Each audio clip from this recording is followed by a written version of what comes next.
যারা বেশি মাত্রার কিডনি রোগে ভুগতেছেন তারা সরাসরি ব্যবস্থাপত্র নং 5 এর পরিবর্তে ব্যবস্থাপত্র নং 6 ব্যবহার করবেন।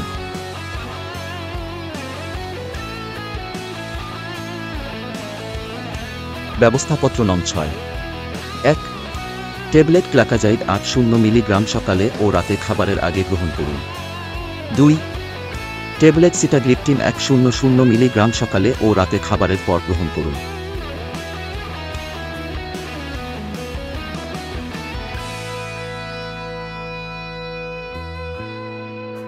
এই ব্যবস্থাপত্র চলাকালে সর্বোচ্চ সতর্ক থাকুন এবং নিয়মিত রক্তের শর্করা পরিমাপ করুন।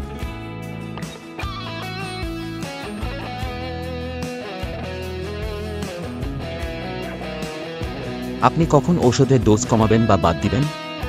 যখন আপনার 1. খাবার আগে রক্তের শর্করা FBG 1 মিলিমোল পার লিটার বা এর কম থাকে। 2. খাবার 1.5 ঘন্টা পরে রক্তের শর্করা ABS 6 মিলিমোল পার লিটার বা এর কম থাকে। তখন 1.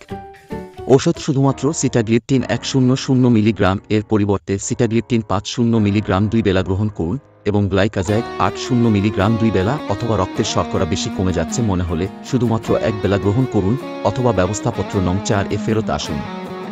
2. প্রতিদিন হোম রেমেডিতে যা দেওয়া আছে তা নিয়ম করে গ্রহণ করুন এবং প্রতিদিন ব্যায়াম করুন। ব্যবস্থাপত্র গ্রহণে সতর্কতা অবলম্বন করুন। 1.